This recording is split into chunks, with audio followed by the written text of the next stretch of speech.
Bonjour, bienvenue sur la page Jeunesse africaine et diasporique. Je m'appelle Franck Wengel et le titre de ma vidéo aujourd'hui, c'est Réponse africaine aux besoins primaires des masses africaines.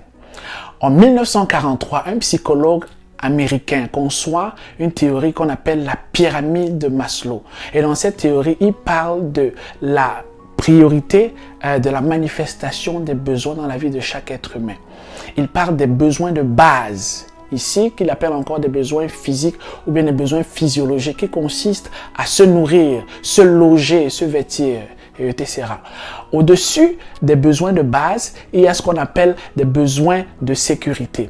Ceci consiste à avoir une stabilité ou bien de se sentir en sécurité, de se sentir protégé dans son environnement naturel. Au-delà de ça, la troisième catégorie, il parle des besoins d'appartenance. Ceci peut se manifester comme le besoin d'appartenir à une classe sociale, par exemple, plus élevée, ou bien le besoin de se sentir dans un corps de métier qui est bien vu dans la société.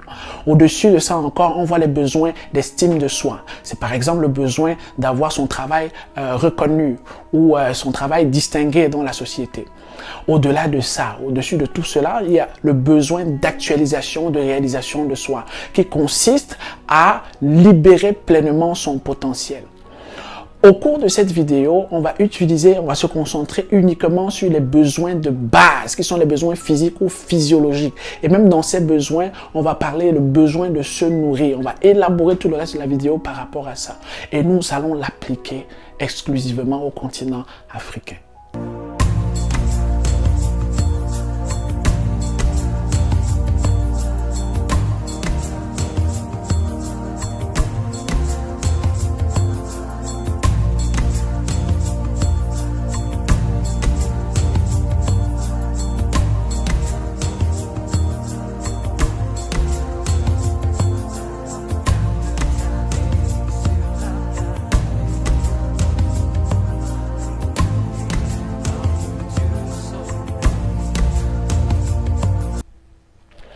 Pour pouvoir vous faire rentrer dans le cœur du sujet, il fallait que je commence par la pyramide de Maslow. Parce que, en économie, généralement, un marché, c'est l'ensemble des personnes qui manifestent un besoin. Dans le cas du continent africain, par exemple, nos économies encore, nous avons des besoins de base. On a besoin de se nourrir, de se vêtir, de se loger. On a besoin de boire. Et tout ça, ça représente des marchés potentiels qu'il faut absolument occuper. Je vous donne un exemple. Quand on dit se nourrir, par exemple, pour pouvoir répondre aux besoins de se nourrir, on a par exemple l'agriculture, on a l'élevage, on a la pisciculture. Mais au-delà de ça, on a l'agro-industrie, on a tout ce qui est agroalimentaire. Pour pouvoir se loger, on a par exemple l'immobilier, on a l'hôtellerie. Pour pouvoir se vêtir, on a le textile, on a la mode. Pour pouvoir se déplacer, on a le transport. Par exemple, ça peut être le transport aérien, maritime ou terrestre. Donc, dans le cadre du continent africain, c'est encore des besoins primaires qu'on a. À l'heure où je vous parle, en 2020, on est pratiquement 1,3 milliard de personnes sur le continent africain. C'est le seul continent où la population va doubler dans 30 ans. C'est proche. Dans les 30 prochaines années, chaque pays africain, sa population va doubler. Et quel est le point? C'est que en l'espace de 30 ans, sur le continent, on a à peu près 1,2 milliard de personnes qui viennent, qu'il faudra absolument nourrir, qu'il faudra loger, qu'il faudra vêtir. Ça veut dire que le marché va doubler. Voici pourquoi toutes les puissances internationales se frottent les mains par rapport au continent africain. Parce que c'est la prochaine frontière de croissance économique. Ça veut dire qu'une entreprise, par exemple, une multinationale qui faisait un chiffre d'affaires de peut-être 1 milliard de dollars ou d'euros, potentiellement, puisque le marché va doubler, son chiffre d'affaires est appelé à doubler de façon naturelle. Parce que les mêmes besoins, les êtres humains ont les mêmes besoins de base. Et il faudra absolument une réponse africaine pour répondre à ces besoins primaires africains. Sinon, on laisse un gap, on laisse un trou, on laisse un vide que les multinationales étrangères viendront combler. Pour pouvoir satisfaire le 1,2 milliard de personnes qui arrivent sur le continent, ou en totalité, les 2,5 milliards de personnes qu'il y aura sur le continent africain en 2050, on a deux possibilités. Soit on transforme localement les ressources naturelles agricoles pour pouvoir apporter de la valeur ajoutée à ces ressources naturelles et créer beaucoup d'emplois sur le continent, soit nous allons importer.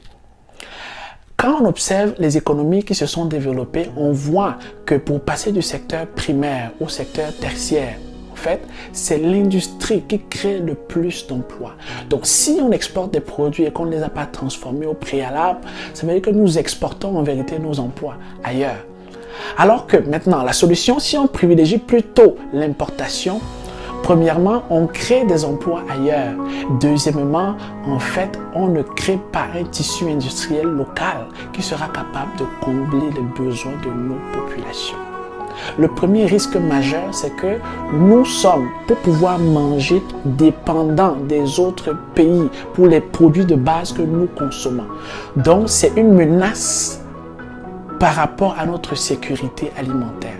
Or, tu ne peux pas parler de développement si tu n'es déjà pas capable de te nourrir. C'est une preuve dans tout ce qui est guerre, intelligence économique, c'est une preuve de faiblesse, de fragilité d'un État. Donc, il faudra être capable de donner une réponse africaine avec des industriels locaux qui vont devenir plus tard des champions économiques que nous allons fabriquer localement et qui plus tard deviendront ce qu'on appelle des capitaines d'industrie. Et c'est eux qui nous permettront de commencer à voir les rênes de nos économies et qui nous permettront de placer à la tête des États qui nous voulons, parce que nous avons un plein contrôle sur nos économies. Le deuxième plus gros danger de l'importation, c'est que ça crée des commerçants. Ça veut dire que c'est des gens qui vont prendre des produits finis à l'extérieur, ils l'amènent dans l'économie, dans le pays en question, et ils ne créent pas, ils ne transforment pas. Donc il n'y a pas de valeur ajoutée. Et ce qui fait que ces économies-là sont des économies qu'on appelle extraverties. Ça veut dire qu'on ne contrôle pas vraiment les prix. Et aussi au niveau de la qualité même, on a un plus faible contrôle de la qualité de nos produits. C'est pourquoi de plus en plus, les États les plus sérieux et les États qui veulent émerger dans notre ère actuelle priorisent de plus en plus ce qu'on appelle le patriotisme économique. Ça veut dire produire local et consommer local.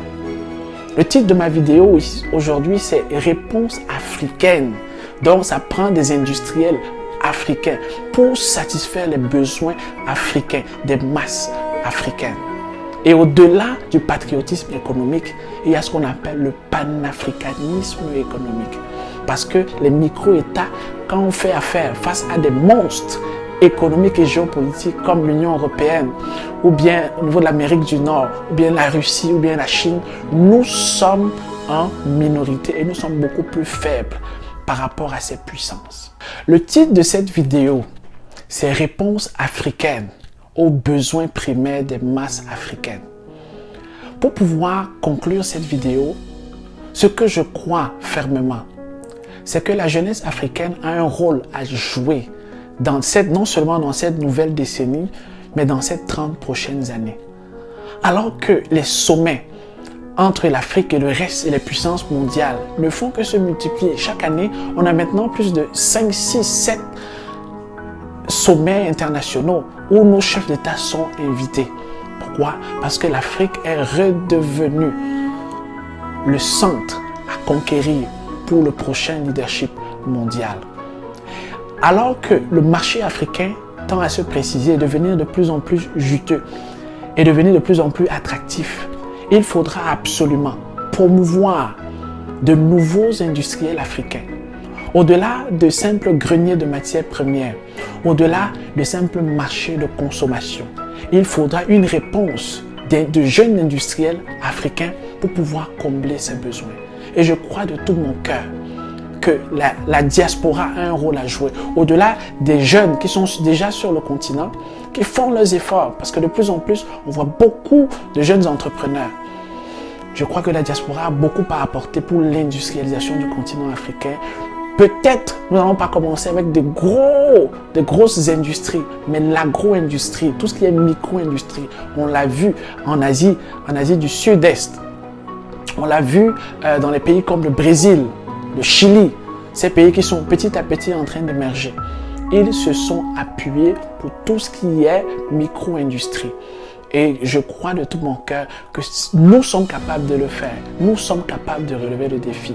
Nous sommes capables de donner une réponse africaine aux besoins primaires des masses africaines. Je vous invite à liker cette page, à partager parce que tout Africain doit écouter ceci. Au-delà de moi, plusieurs jeunes Africains viendront vous parler, que ce soit ici au Canada ou partout à travers le monde. Merci.